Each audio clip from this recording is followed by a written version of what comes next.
I have devoted my entire life to serving the Lord, dedicating myself to His work, spreading His message, and guiding those who search for His truth.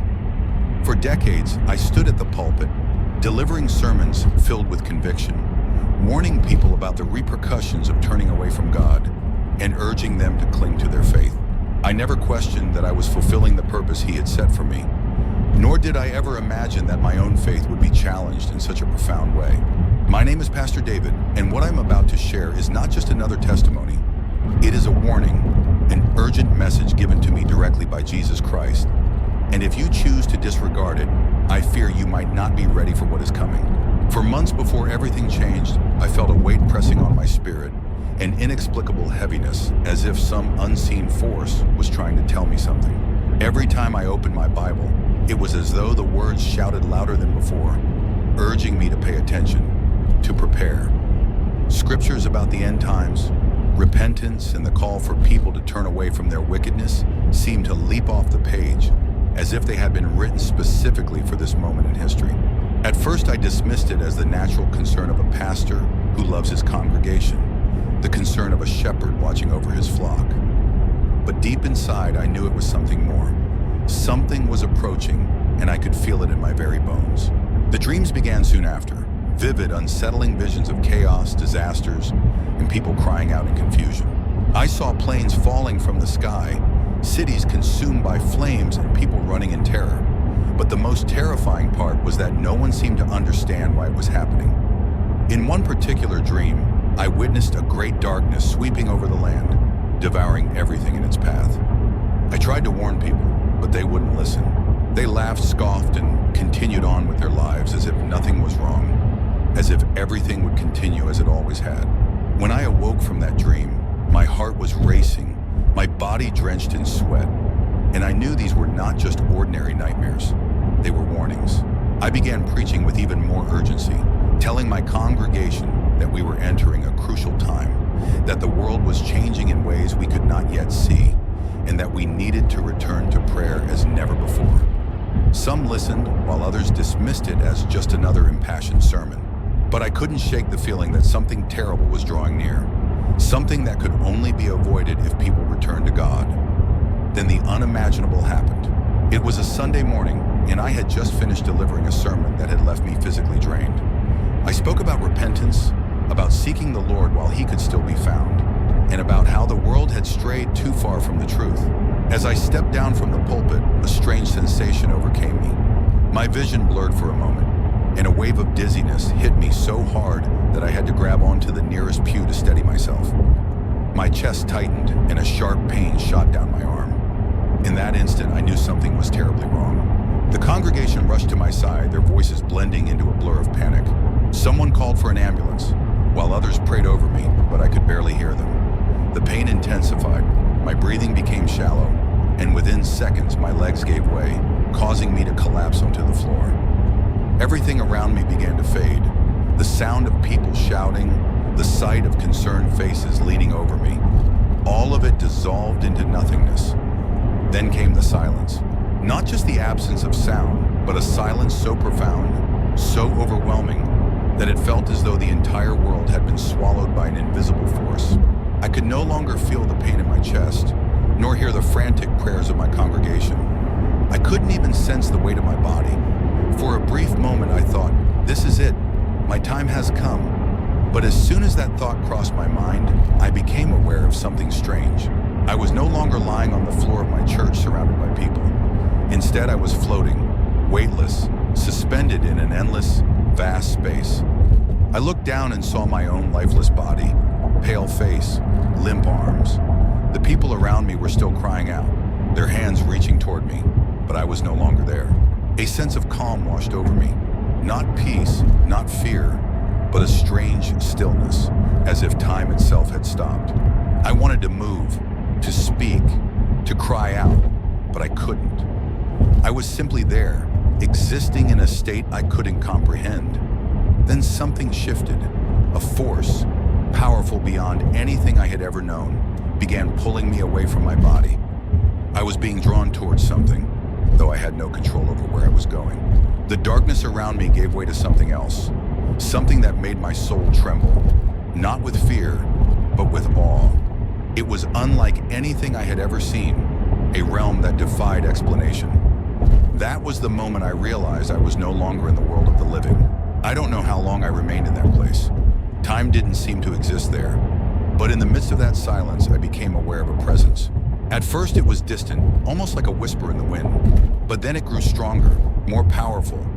I could feel it moving toward me, filling every part of my being with a sensation that was both terrifying and overwhelming. I had always preached about heaven, about the afterlife, about standing before God, but nothing could have prepared me for what I was about to witness. I felt exposed, as though every thought I had ever had, every action I had ever taken, was laid bare before this presence. And then, for the first time since I had left my body, I heard a voice. It was not just any voice. It was a voice that carried the weight of eternity, a voice that resonated with such authority and power that every fiber of my being trembled in its presence. David, it said. That was all, just my name. But in that moment, I knew exactly who it was. There was no mistaking it. I was standing in the presence of Jesus Christ himself. I thought my life was over, but it was only the beginning of something far greater. I was no longer in my body. I knew this with a certainty deeper than thought, deeper than understanding. It was a knowing beyond human comprehension.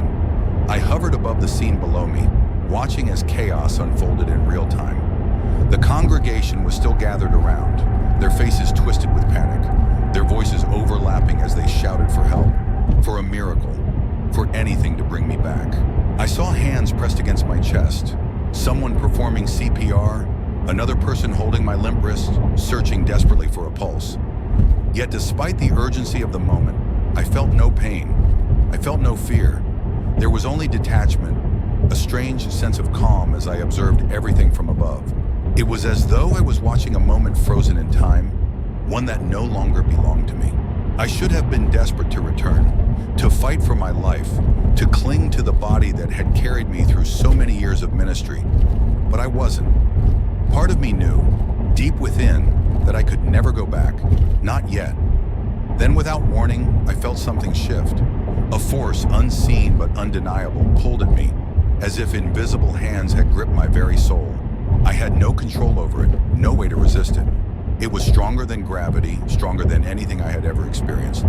The scene below me, my lifeless body, the people who loved me, the desperate prayers, began to blur, stretching and distorting until it was nothing more than a distant echo in my mind. I was being pulled away, ripped from the familiar world and cast into something completely unknown. At first there was nothing. No light, no darkness, just an endless void, a space that defied description. It was neither empty nor full. It simply was. The silence here was different from the silence I had felt when my body first collapsed. This silence was alive. It carried weight, pressing down on me from all sides, filling every inch of my being. I couldn't move. I had no hands, no feet, no body to speak of, and yet I still existed. I was still me, though everything that had once defined me, my flesh, my name, my title as a pastor, felt meaningless now. I was no longer standing in a world of material things. I had entered something far beyond that. Then a sound, a whisper at first, so faint that I almost dismissed it as my own thoughts. But it wasn't my thoughts. It was something else, something greater. It was distant, yet it came from everywhere at once, resonating deep within me. It called my name. David. The moment I heard it, a force like fire spread through me, consuming every part of my being. It was not a voice in the way humans speak. It didn't travel through sound waves. It was something purer, something greater, so powerful that it reached straight into my soul and pulled. I was no longer floating. I was moving fast, faster than I could comprehend. The void around me twisted and changed, and suddenly I was falling. But it was not a fall like in the physical world. There was no gravity, no wind rushing past me, no sensation of weight. It was as if I were being drawn downward into a place beyond time itself. Then I landed, or rather, I arrived. The nothingness was gone, replaced by something I could not describe. It was neither light nor dark. It was a place unlike anything I had ever seen. Yet somehow it felt familiar. I was aware that it had existed long before my birth. The atmosphere felt dense, not in a physical way, but in a spiritual sense, thick with a presence I couldn't see, but could sense in every part of me. Even though my eyes saw nothing but the strange space surrounding me, I knew I wasn't alone. I was certain something was present, watching and judging, an entity unlike any I had encountered before, a fear far deeper than anything I had known in my life. It wasn't just fear or dread, it was an awareness, an understanding that I was standing before something so far beyond my comprehension that it made my very soul tremble. This was not just any presence, it was authority itself, justice and holiness, raw and unfiltered. I felt exposed, as if every action I had ever taken, every thought was being laid bare. I could feel it moving through me, not just seeing my deeds, but understanding the intentions behind them, the hidden motives and the unspoken sins I had never uttered. I wanted to hide, I wanted to turn away, but there was no place to run, no way to escape. Then suddenly a change occurred. A new force entered the space, not overpowering the existing presence, but standing beside it. And then I saw him. I can't explain how I knew, for no words could have prepared me for the sight before me. But the moment I laid eyes on him, I knew. I had spoken his name countless times, preached his message, devoted my life to serving him, and yet nothing could have prepared me for the sight of him. Jesus. He wasn't just a biblical figure, an idea, or a story made by human imagination. He was real. He was alive, and he was standing right in front of me. His presence was unlike anything I had ever experienced. Love emanated from him, so overwhelming it should have consumed me completely. And yet at the same time, there was something else: authority, power. When his gaze met mine, my soul trembled because in his eyes I saw everything. The depths of my own soul, the right things I had done, and the wrongs I had committed. I saw a love so deep it could break even the hardest heart, and yet I also saw truth so undeniable that no lie, excuse, or justification could stand against it. Then he spoke, and his voice was both thunderous and merciful. "David," he said. I opened my mouth to speak, to respond, but I couldn't. For in that moment I understood I was about to hear something that would change everything. Then I saw him again, and my soul trembled. I stood frozen, unable to move, to speak, to do anything but exist under the weight of his presence. There are no human words to describe what it felt like to look into his eyes. They weren't just eyes that saw me, they were eyes that knew me. Every part of me, every thought I had ever had, every secret I had ever kept, every time I had faltered, every time I had doubted, every time I questioned whether I was truly walking in his will. It was all there, laid bare before him. There was nothing hidden, no mask, no excuse. I couldn't shield myself from his gaze. And yet, even in that unbearable clarity, there was love. A love beyond human understanding, so vast, so deep that even though he saw my failures, even though he knew my shortcomings, even though he could see every sin, there was no condemnation in him, only truth, justice, and holiness. My knees buckled beneath me, though I was not standing on any recognizable ground. It was instinctive, deeper than thought, something that happened because it had to. How could anyone stand in the presence of the King of Kings?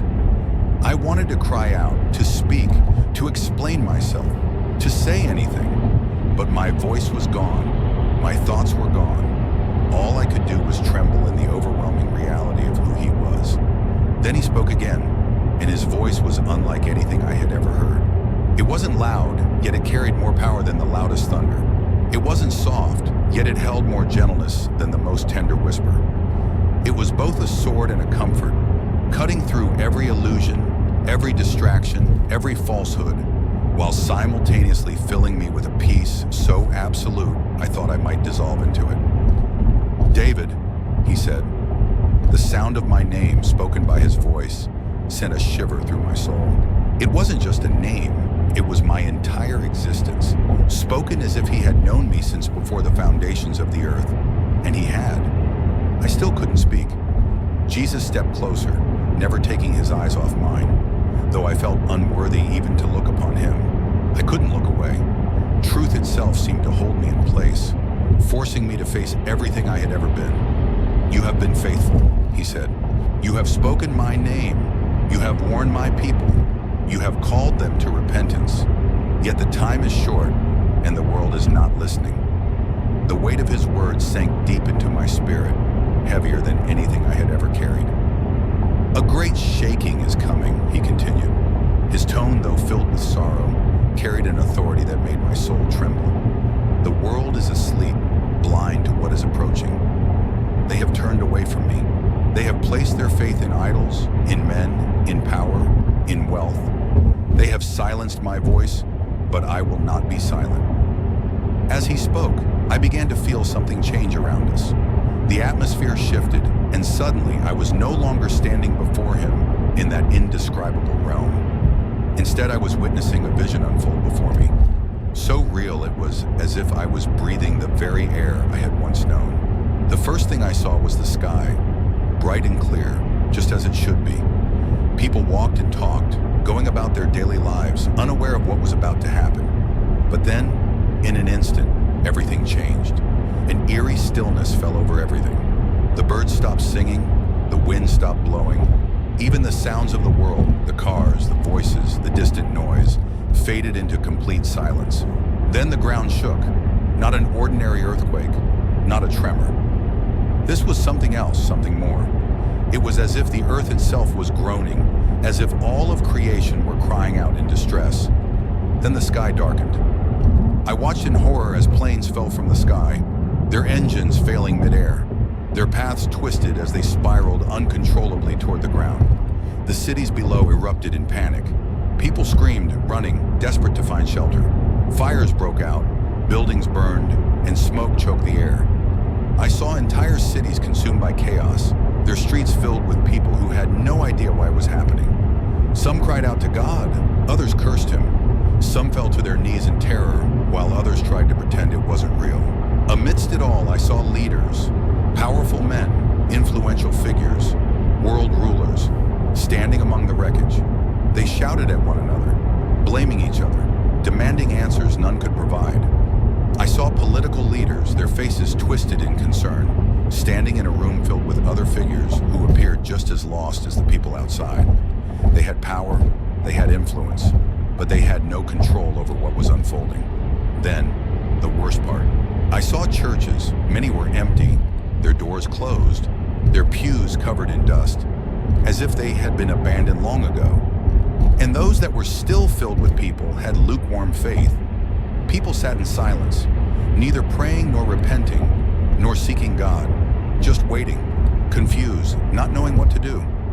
Jesus' voice rang out beside me. Though I couldn't see him in that moment, I felt his presence. "This is what is coming," he said. As I watched the chaos unfold, I realized this was not God's punishment. It was the consequence of a world that had turned its back on him. "Unless people turn back to me," he continued, his voice filled with sorrow, "this will be their reality." I wanted to weep, to cry out to the people, to shake them, to tell them to wake up before it was too late, but I could do nothing. I was simply a witness, standing before the one who holds all things in his hands, watching the future, awaiting those who refuse to listen.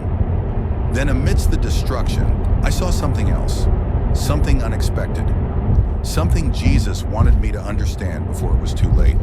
"This is what is coming," he said, "unless people turn back to me." As I stood frozen, watching the destruction unfold, I wanted to believe this was just a vision, a warning of what could happen rather than what would happen. But deep down, I knew it was more than just a glimpse of the future. It was a revelation of a world reaping what it had sown. Jesus stood beside me unwavering, his eyes fixed on the chaos before us. There was no anger in his expression, no wrath, only sorrow. A sorrow so deep it felt heavier than the destruction I was witnessing. "This is not my doing," Jesus said, his voice filled with grief. "This is the path mankind has chosen." I struggled to understand. "Lord, why is this happening? Why would you allow this?"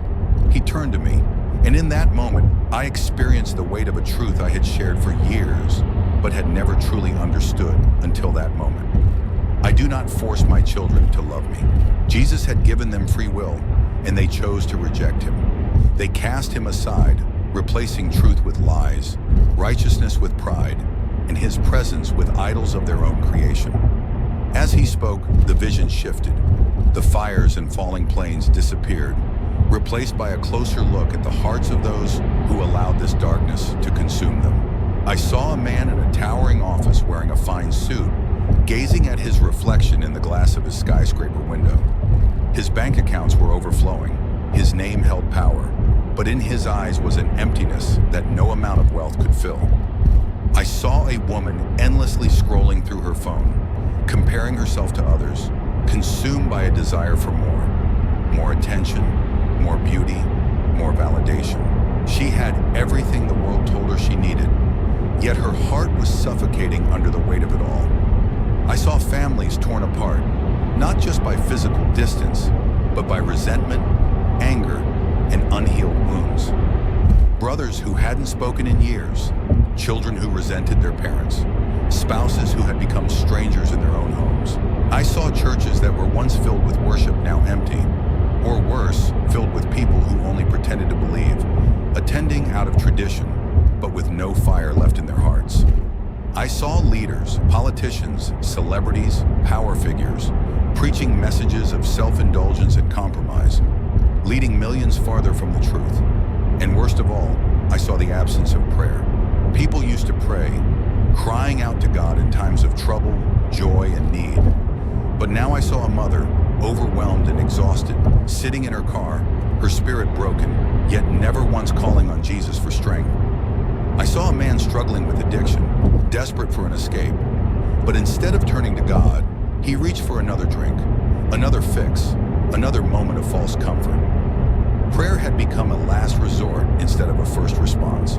People had filled their lives with distractions and idols, things that promised fulfillment but only deepened their emptiness. And with every passing moment without prayer, the darkness grew stronger. This is why the world is falling apart, Jesus said, his voice like a whisper carrying more weight than thunder. I could feel it, the emptiness that had taken hold of the world, the separation between God and his creation. It was never that God had abandoned his people, it was that his people had abandoned him. Tears burned in my eyes as I watched people suffering, not realizing they had the power to stop it, to change it all. But they refused to see it. Lord, what can be done? Is it too late? I choked out. Jesus turned to me, and for the first time since the vision began, I saw something in his expression that gave me hope. No, he said, it is not too late, but time is running out. The world around us shifted once more. The burning cities, the lost souls, the crumbling societies all faded into the background, leaving me standing before him again. The sorrow in his eyes was still there, but now there was something else, a call to action. Tell them, he said, his voice steady and unwavering. Tell them what must be done before it's too late. And as he spoke those words, something stirred deep within my spirit. A calling, a mission, a command that could not be ignored. This was not just a warning, but an instruction, a final plea, a last chance. Then Jesus turned to me, and his words shook me to my core. Tell them what must be done before it's too late. His eyes locked on mine with a gravity that sent chills through my soul. I had witnessed the destruction, the collapse of nations, the suffering of people who had no idea why their world was falling apart. I had seen the consequences of abandoning God, of chasing after wealth, power, and fleeting pleasures, while ignoring the one who could truly save.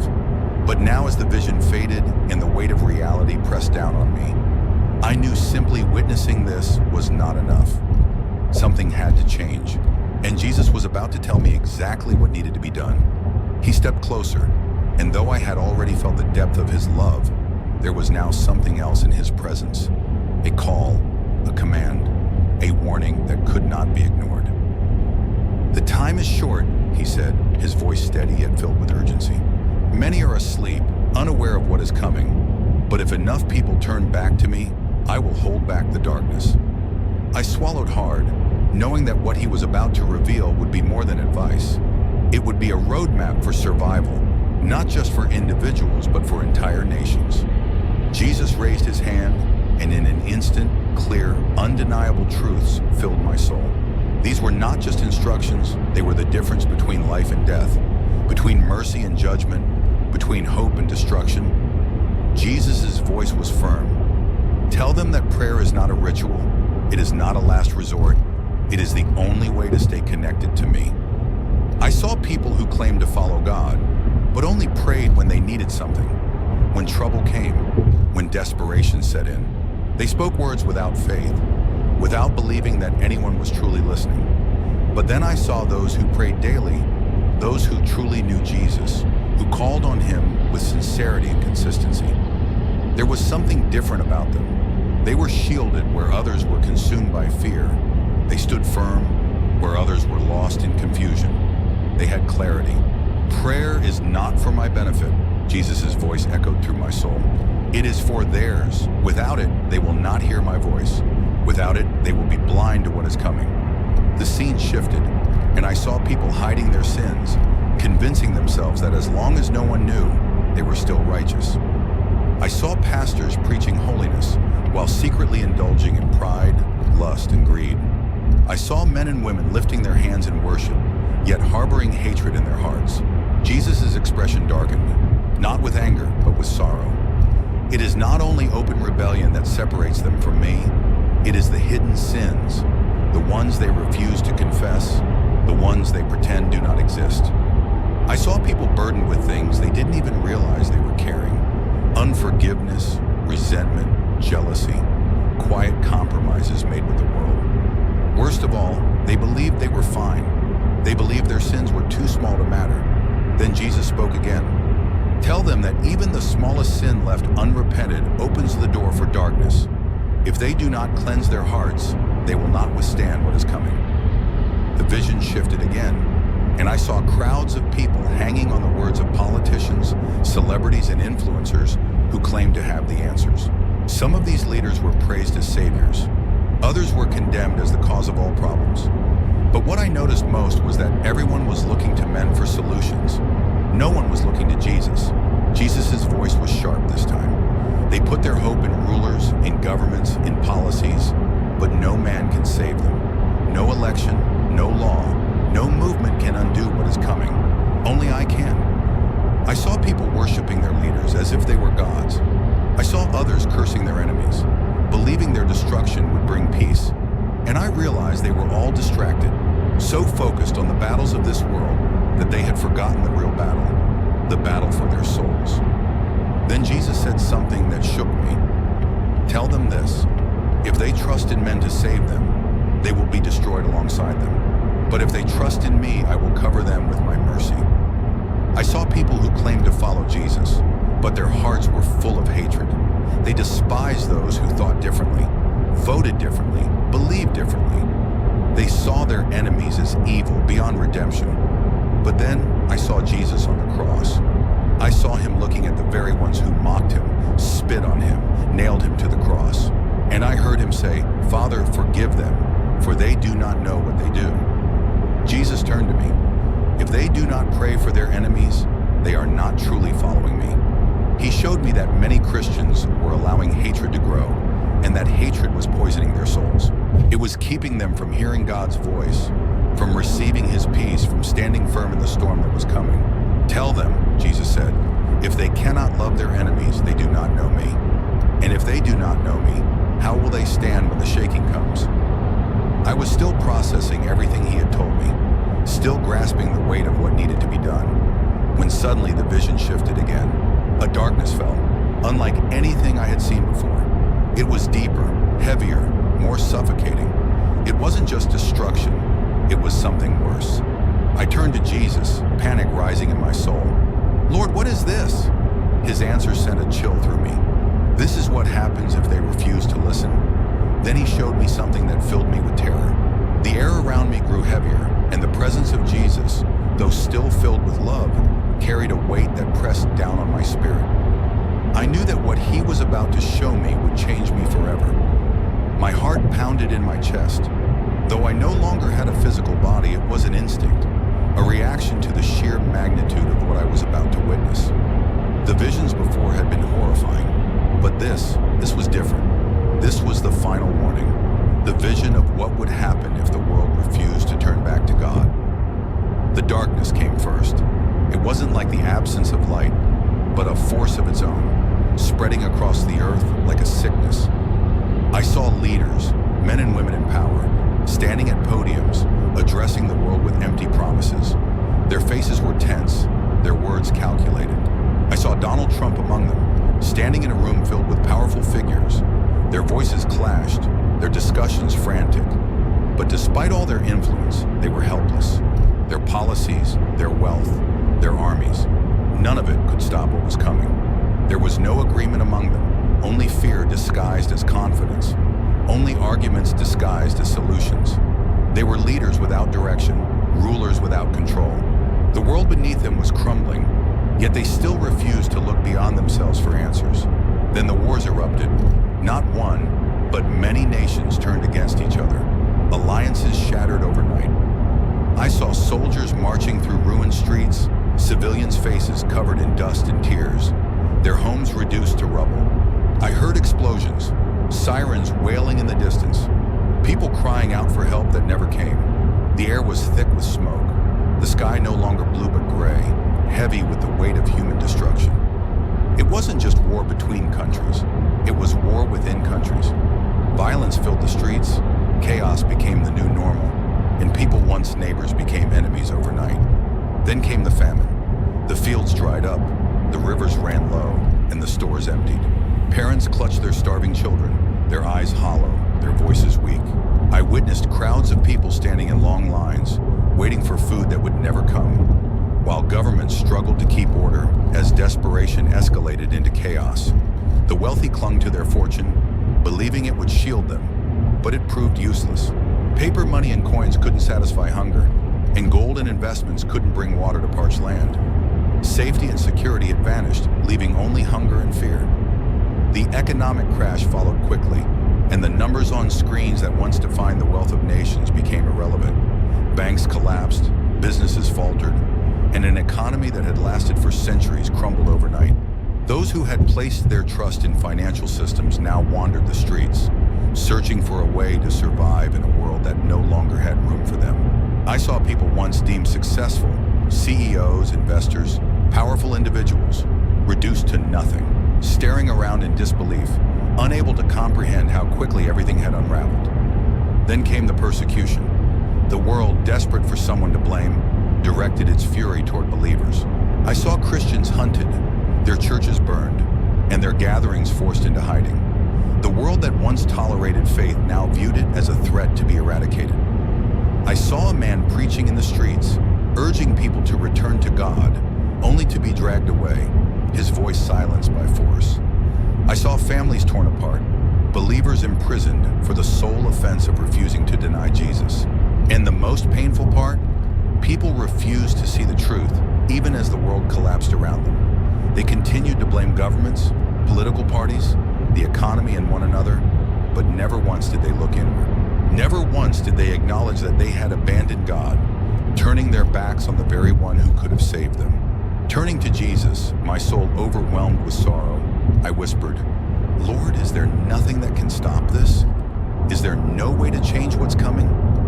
He looked at me, and for a moment I saw something in his eyes, a spark not of sorrow or grief, but of hope. Before I could process it, the vision shifted. The darkness did not disappear, but within it, something new emerged. It was unlike anything I had ever seen before, and as I gazed upon it, I realized that Jesus was about to reveal something beautiful. The destruction I had witnessed weighed heavily on my soul.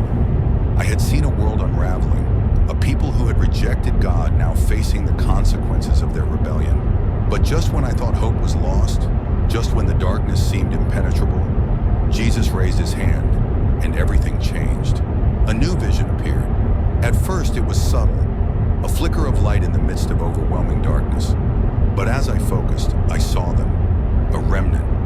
They were scattered across the earth, standing firm in places where the chaos had consumed everything else. They were untouched. While fear gripped the hearts of millions, they remained unshaken. While others fled in desperation, searching for safety that didn't exist, these people stood strong. Their eyes were filled with peace, their hands lifted in prayer, their spirits alive with something the world could not understand. Jesus said, "This is the hope that remains." I looked closer, trying to understand who these people were, why they had not been consumed by the destruction I had just witnessed. They weren't the wealthiest, most powerful, or most educated. They were ordinary men and women, yet there was something extraordinary about them. "They know me," Jesus explained, "and because they know me, they do not fear." The remnant was small compared to the rest of the world, but they shone brightly like torches in the darkness. They were protected not by weapons or walls or earthly means, but by God's very presence. The famine didn't touch them, the wars didn't break them, and the hatred didn't consume them. Even as the world rejected them and tried to silence them, they stood firm. Jesus turned to me, his voice filled with authority. "This is what must be done. Those who seek me will find refuge. Those who walk in righteousness will be protected. Though the world may tremble, they will not be moved." I saw homes where families gathered in prayer, their voices lifted in worship while destruction raged outside. I saw churches, not the grand cathedrals, once filled with crowds seeking entertainment, but small, hidden gatherings where true believers united in faith. I saw miracles, food appearing where there had been none, water flowing in dry places, sicknesses healed without explanation. The world was in chaos, but these people lived under a different reality, a different kingdom.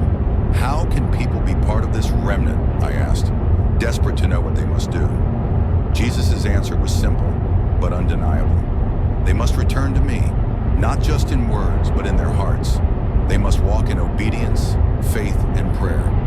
They must reject the idols of this world and fix their eyes on eternity. I felt the urgency in his words. This wasn't about believing in God when it was convenient. It was about living in his presence, being set apart, and refusing to conform to the world, even when it demanded compromise. These people had chosen Jesus over comfort, over success, over safety, and because of that, they were protected by him. The realization struck me with the force of lightning. Hope had not been lost. It had only been hidden in those willing to walk the narrow path. I turned to Jesus again, my mind spinning, my spirit overwhelmed. I understood what needed to be done, but I had one final question, one that had been burning inside me since the vision began. I looked into his eyes and asked, "Lord, when will this happen?" His answer changed everything. I stood before Jesus, my soul trembling, my mind racing with everything I had witnessed, the destruction, the suffering, the darkness consuming the world. It was almost too much to bear. Yet in the midst of it all, I had seen hope. I had seen a remnant, those who remained faithful to God, even as the world around them collapsed. But I still needed to understand, was this fate sealed, or was there a chance to change it?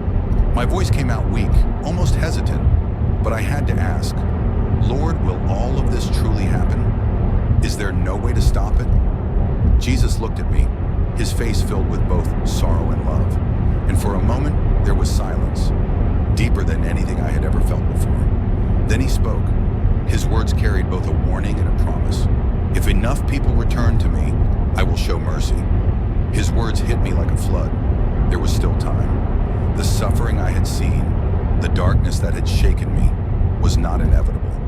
It was not a fate set in stone. It was a path humanity had chosen, but one that could still be changed.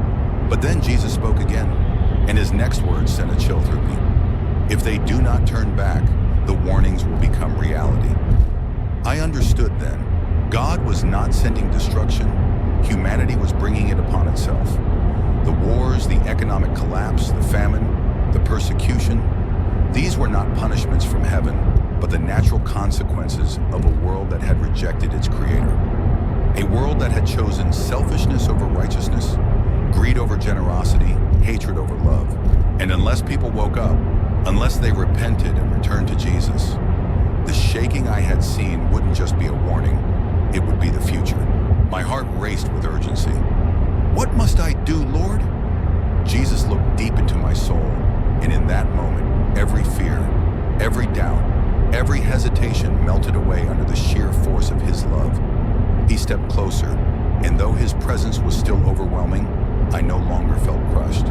Instead, I felt something else rising within me, a mission, a calling, a purpose greater than myself.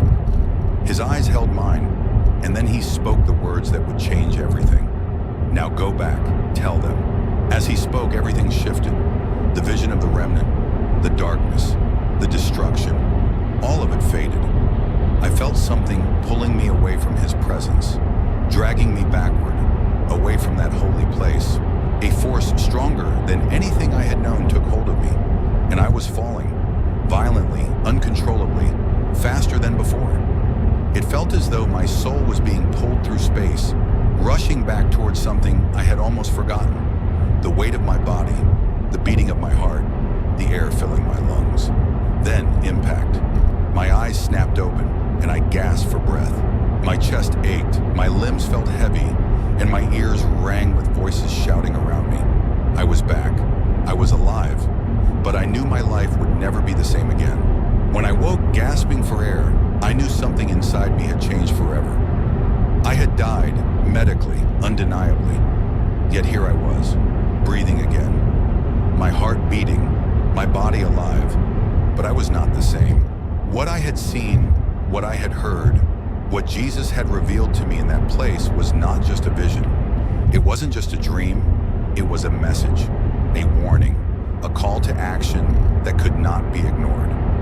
I had witnessed the consequences of a world turning away from God, the destruction, the fear, the chaos that would follow if people refused to return to Him.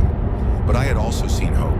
I had seen the remnant, those who chose faith over fear, righteousness over rebellion, truth over deception. I had seen the protection of God over those who remained close to Him, those who refused to be shaken by the darkness around them. And now I am here to tell you, this message is for you. This is not something to ignore. The time is short. The warnings have been given, but Jesus, in His mercy, is still calling people back before it's too late. You don't have to fear what's coming. You don't have to live in dread of the future. But there is one thing you must do. Turn back to Him. Pray again, not just when you need something, but every day. Prayer is more than words. It's the connection between you and God, the protection that keeps you steady when the world shakes. Repent from sin, even the secret ones. Jesus sees them all, and He is not here to condemn you. He's here to free you, but you must choose to turn away from what separates you from Him. Stop trusting in human leaders to save you. Only Jesus can. The world will continue to fail, but Jesus never will. Fix your eyes on Him, not on the chaos of the world, and He will guide you through whatever is to come. And most importantly, love and pray for even your enemies. The world is divided, full of hatred, full of people wanting to tear each other apart. But Jesus calls us to a different path. If you can't love, if you can't forgive, then you'll never fully know the power of God's mercy in your own life. I came back to tell you, this is your chance. You have a choice. You can ignore this message, pretend it doesn't apply to you, go back to life as usual. Or you can be part of the remnant that will stand firm when the shaking comes. Which will you choose? And let me tell you, there's more. Things about the days ahead that will shock many. Things people need to hear. If you want to know what's next, watch my next video. Because what Jesus showed me will change everything. This is the most urgent message I've ever shared. Now it's in your hands. If this spoke to you, if you believe people need to hear it before it's too late, like this video, share it, and subscribe so others can see it before time runs out. Thank you for watching, and may God guide you in the days ahead.